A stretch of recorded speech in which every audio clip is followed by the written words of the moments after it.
Hello everyone, study with us में आपका एक बार फिर से स्वागत है। और आज हम डिस्कस करने वाले हैं सुपर इम्पॉर्टेंट क्वेश्चंस जो कि काफ़ी इंपॉर्टेंट है आपके नेट के एग्ज़ाम्स के लिए। नेट के पेपर 1 से रिलेटेड जो इम्पॉर्टेंट क्वेश्चंस हैं वो इस वीडियो में जो है आपको कराए जा रहे हैं। और ये जो क्वेश्चंस हैं ये लगभग सभी टॉपिक्स के मिक्स हैं, जिसमें teaching aptitude, research aptitude, communication और इन्वायरमेंट, हायर एजुकेशन, सभी टाइप के क्वेश्चन जो है मैं इस वीडियो में लेके आया हूँ। इस तरह की ये 18वीं वीडियो है, ठीक है। 17 वीडियो जो है ऑलरेडी मैंने अपलोड कर दी है। अगर वो वाली वीडियोस आपने नहीं देखी है तो आप उसे देख सकते हैं, ठीक है।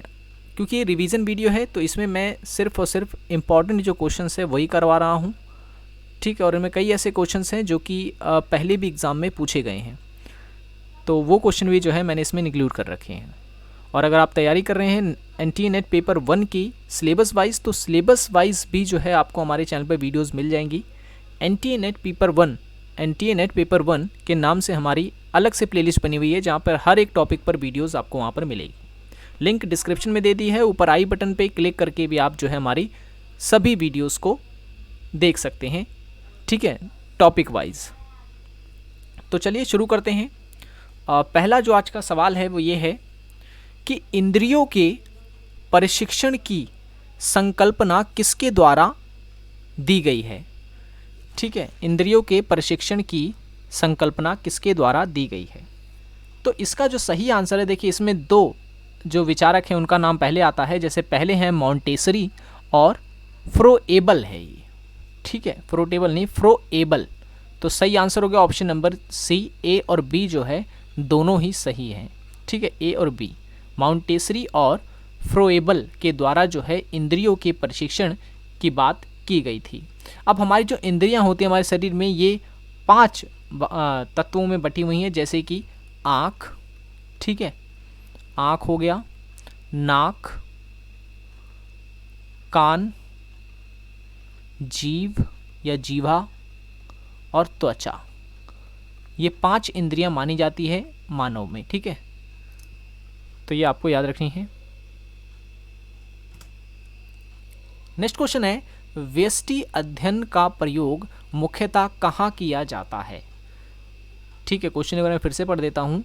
व्यष्टि अध्ययन का प्रयोग मुख्यतः कहाँ किया जाता है? तो देखिए व्यष्टि अध्ययन का मतलब कि इंग्लिश में जिसे हम बोलते हैं माइक्रो स्टडी, ठीक है। तो इसका जो प्रयोग है वो किया जाता है जीव विज्ञान में भी, ठीक है, और इतिहास में भी किया जाता है और समाजशास्त्र में भी किया जाता है। तो सही आंसर हो गया इसका ऑप्शन नंबर डी, उपयुक्त सभी में किया जाता है, ठीक है। और भी कई सारे विषय होते हैं जैसे मनोविज्ञान, ठीक है, मनोविज्ञान में भी किया जाता है। प्रबंधन यानी मैनेजमेंट, इसमें भी किया जाता है, ठीक है। तो ये आपको इसमें याद रखना है।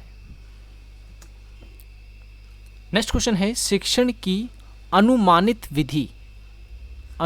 विधि का प्रतिपादन किसके द्वारा किया गया था, ठीक है। अनुमानित विधि जिसे इंग्लिश में हम बोलते हैं अप्रोक्सीमेट मेथड, ठीक है, किसके द्वारा इसका प्रतिपादन किया गया था? तो इसका सही जो आंसर है वो है professor Armstrong, option number B, ठीक है। प्रोफेसर आर्मस्ट्रॉन्ग ने जो है अनुमानित विधि का प्रतिपादन किया था, ठीक है। इस विधि में होता क्या है? इसमें होता यह है कि छात्रों में जांच की भावना विकसित करना जो है इसका मुख्य उद्देश्य रहता है, ठीक है। छात्रों में जांच की भावना विकसित करना, ये मुख्य उद्देश्य होता है अनुमानित विधि का, ठीक है। इसमें जो छात्र होता है वो ज्ञान का प्रयोग ही नहीं करता बल्कि ज्ञान की आविष्कारक भी बन जाता है, ठीक है। इस विधि के तहत ये याद रखें आप कि जो छात्र होते हैं वो ज्ञान का प्रयोग ही नहीं करता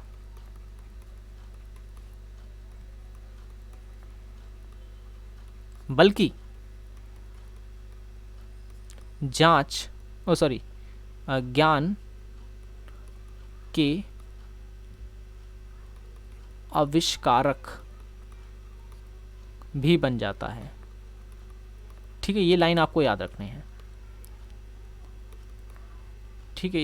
ऐसे एक क्वेश्चन पूछा गया था नेट की एग्ज़ाम में इसी से रिलेटेड, तो ये लाइन आप याद रखें, ये एग्ज़ाम में पूछी जा सकती है।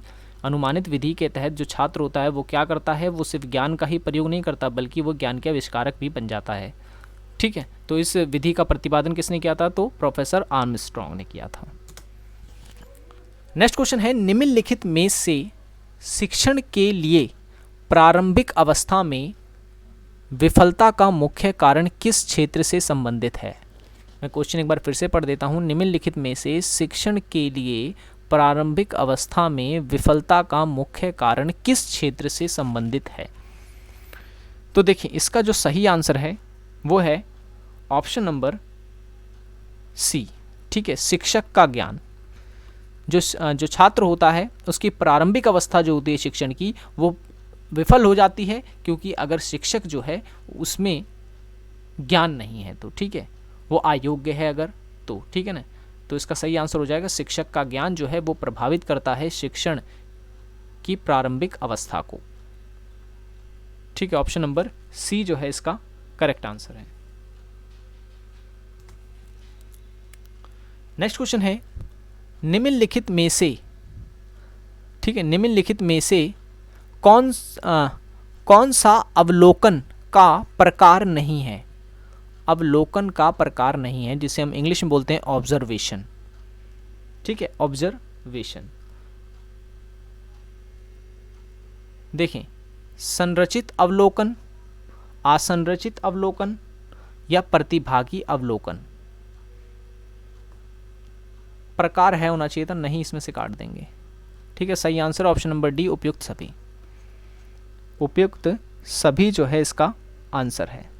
ठीक है, ये सारे के सारे जो हैं ये अवलोकन के प्रकार हैं। ठीक है, अच्छा, अवलोकन का मतलब क्या होता है? इसका मुख्य उद्देश्य जो होता है वो ये होता है कि इस विधि का जो प्रयोग है वो व्यवहारिक विज्ञान में किया जाता है। ये चीज़ आप याद रखना। ठीक है, इसका प्रयोग व्यवहारिक विज्ञान में किया जाता है। ठीक है, सिद्धांत निर्माण में नहीं, व्यवहारिक विज्ञान के निर्माण में जो है इसका प्रयोग किया जाता है। इसमें होता यह है कि प्रतिवादियों के साक्षात्कार के बिना जांचकर्ता के स्वयं के अवलोकन के माध्यम से जानकारी प्राप्त कर लेता है। आप समझे? अब मैं एग्जांपल से आपको समझाता हूँ। देखिए, एक होता है कि आप किसी से इंटरव्यू लेकर के किसी के बारे में जानें। ठीक है, एक ये तरीका होता है अवलोकन का, और एक दूसरा होता है, अवलोकन कह रहा हूँ उसे मैं, एक तरीका होता है आंकड़े या फिर किसी भी विषय के बारे में ज्ञान प्राप्त करने का। ठीक है, आप किसी से प्रत्यक्ष रूप से पूछें, इंटरव्यू से या फिर किसी भी तरीके से। और एक होता है कि आप अपने मन में ही सामने वाले व्यक्ति के बारे में सोच लें। ठीक है, उसे बिना बुलाए, बिना उसका इंटरव्यू लिए, तो इसे हम कहते हैं अवलोकन।